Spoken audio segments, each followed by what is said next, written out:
टनकपुर गांव में जानकी नाम की एक बूढ़ी औरत फूस की झोपड़ी में अकेले ही रहती थी। उसके पति का देहांत कुछ साल पहले हो चुका था। उसकी कोई औलाद नहीं थी। वो अकेली ही उस झोपड़ी में रहकर जैसे तैसे अपने दिन काट रही थी। उस बूढ़ी अम्मा के पास खाने के लिए भी कुछ नहीं था।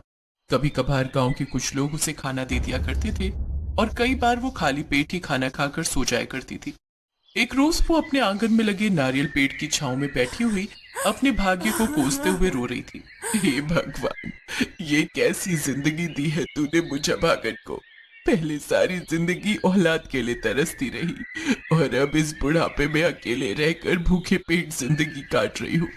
इससे तो अच्छा होता तू मुझे अपने पास ही बुला लेता। आज पता नहीं कैसे दिन निकलेगा। ना ही मेरे पास खाने के लिए अनाज है और ना ही एक फूटी कौड़ी। तभी उसके बगल में ऊपर से आकर एक नारियल गिरता है। अरे ये क्या नारियल, आज इसे ही पीकर अपनी भूख मिटाती हूँ। जानकी जैसे ही उस नारियल को पीती है तो उसका मीठा पानी पीकर उसको बहुत ठंडक मिलती है। अरे वाह, इसका पानी तो बहुत ही मीठा और स्वादिष्ट है। एक नारियल और तोड़कर पी लेती हूँ, बस उसी से पेट भर जाएगा। जानकी एक डंडा उठाकर नारियल तोड़ने की कोशिश करती है, लेकिन नारियल का पेड़ काफी ऊंचा होने के कारण वो उस तक पहुंच नहीं पाती। तभी वहां से एक जवान लड़का जिसका नाम धीरज होता है वहां से गुजरता है, जिसे देखकर जानकी उससे कहती है, अरे बेटा, क्या तुम इस बूढ़ी औरत के लिए नारियल तोड़ सकते हो? ये पेड़ बहुत ऊंचा है और मेरा हाथ इस तक नहीं पहुंच रहा। अगर तुम चाहो तो तुम भी अपने लिए एक नारियल तोड़ सकते हो। जानकी की बात मानकर वो लड़का नारियल के पेड़ पर चढ़कर दो नारियल तोड़ता है। एक उसने जानकी को दिया और एक खुद पिया। अरे वाह, क्या मीठा पानी है इसका। स्वाद तो ऐसा है मानो अमृत हो। तुम्हारा बहुत बहुत शुक्रिया बेटा। धीरज वहां से चला जाता है, लेकिन उसकी अमृत वाली बात बार बार जानकी के कानों में गूंज रही थी। तभी जानकी को एक ख्याल आया। बात तो वो लड़का सही कह रहा था, इसका पानी सचमुच बहुत मीठा है। अगर मैं ये नारियल लोगों को बेचूं तो उन्हें जरूर पसंद आएगा। साथ ही मेरी थोड़ी आमदनी भी हो जाएगी, जिससे मेरा गुजारा चल जाएगा। इस उम्मीद के साथ जानकी अगली सुबह उठती है, लेकिन लाख कोशिशों के बाद भी वो उस पेड़ तक नहीं पहुंच पाती। तभी धीरज वहां से जा रहा होता है तो जानकी उससे कहती है, बेटा तू आज फिर मेरे लिए नारियल तोड़ दे, लेकिन आज मुझे 30 नारियल चाहिए। अम्मा, तुमने तो मुझे निकम्मा ही समझ रखा है। अरे मुझे अपने भी काम होते हैं। और इस पेड़ की ऊंचाई देख रही हो, अगर ऊपर से नीचे गिरा तो भरी जवानी में शहीद हो जाऊंगा। और तुम मुझे एक ही नारियल देती हो, उससे मेरा क्या फायदा। अच्छा, एक शर्त पर तो तोड़ूंगा। 30 में से 15 नारियल मेरे और 15 तुम्हारे। बोलो, मंजूर है? ठीक है, 15 तुम रख लेना। धीरज जल्दी से पेड़ पर चढ़ता है, 30 नारियल तोड़ लेता है।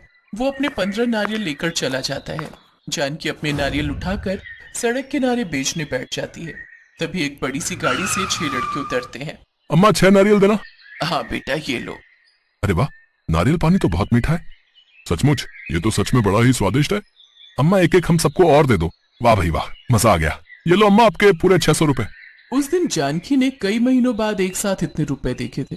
ऐसे ही करके उसके पास और ग्राहक आते हैं और उसके सभी नारियल बिक जाते हैं। दूसरी तरफ धीरज भी अपने सारे नारियल बाजार में बेच आता है। आज तो अच्छी कमाई हो गई। अगर वो सारे नारियल मेरे हाथ लग जाए तो मुझे अच्छा मुनाफा हो जाए। एक काम करता हूँ, आज रात में ही सारे नारियल तोड़ लूंगा, ताकि उस बुढ़िया के लिए कुछ भी ना रहे। इधर जानकी आज बहुत खुश थी। आज उसने कई दिनों बाद भरपेट खाना जो खाया था। अगर ये नारियल का पेड़ ना होता तो आज भी मुझे भूखे पेट ही सोना पड़ता। जानकी भरपेट खाना खाकर सो जाती है। तभी धीरज आधी रात को उस नारियल के पेड़ के पास पहुंचता है। अरे, हमने तो कल कितने सारे नारियल तोड़ लिए थे, लेकिन आज ये फिर उतने ही हो गए। धीरज मन में लालच लिए जैसे ही उस पेड़ पर चढ़ता है, लेकिन उस पेड़ पर चढ़े उसे काफी देर हो गई, लेकिन वो ऊपर जा ही नहीं पा रहा था। आखिर ये हो क्या रहा है? मैं जितना ऊपर चढ़ने की कोशिश करता हूँ उतना ही नीचे आ जाता हूँ। तभी वो पेड़ से नीचे गिर जाता है।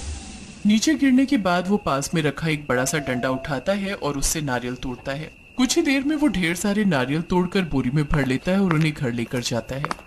अब मैं इन सब नारियलों को कल बाजार में बेच दूंगा और खूब पैसे कमाऊंगा। इतना कहकर वो सो जाता है। अगले दिन सुबह जब जानकी सोकर उठती है तो वो देखती है कि नारियल पेड़ के नीचे ढेर सारे नारियल रखे हुए थे। हे भगवान, इतने सारे नारियल! लगता है कल रात तेज आंधी आई जिसमें ये सारे नारियल टूटकर नीचे गिर गए। जब वो ऊपर पेड़ की तरफ देखती है तो हैरान रह जाती है। ये पेड़ तो कोई जादुई पेड़ की तरह है। इतने सारे नारियल हमने कल तोड़े, कितने ही आज जमीन पर पड़े हैं, लेकिन फिर भी ये पेड़ नारियल से पूरा भरा पड़ा है। वो उसमें से एक नारियल उठाकर पीती है और बाकी नारियलों को सड़क किनारे बैठकर बेचने लगती है। उधर धीरज सोकर उठकर जब वो बोरी खोलकर देखता है तो उसमें ढेर सारे बड़े बड़े पत्थर होते हैं। उसे अपनी गलती का एहसास हो जाता है और वो जानकी के पास जाकर कहता है, अम्मा मुझे माफ कर दो, अब से मैं तुम्हारे लिए रोज नारियल तोड़ दिया करूंगा। अब उसकी जरूरत नहीं पड़ेगी बेटा। कल रात तेज आंधी आई थी तो कई सारे नारियल नीचे गिर गए थे। अब तो कुछ दिन तक मैं इन्हें ही बेचूंगी। धीरज वहां खड़ा उस पेड़ की तरफ देखता है जिसमें अभी भी ढेरों नारियल लगे हुए थे। उसे समझते देर नहीं लगती कि ये कोई जादुई पेड़ है और जो भी बुरी नीयत से इन्हें लेने की कोशिश करेगा उसके साथ वही होगा जैसा उसके साथ हुआ। धीरज जानकी के आगे हाथ जोड़कर बिना कुछ कहे चुपचाप वहां से चला जाता है। जानकी अब उन नारियलों को बेचकर खूब पैसा कमाती और अपनी सभी जरूरतें पूरी करती। साथ ही गरीब लोगों को भी पैसे देकर उनकी मदद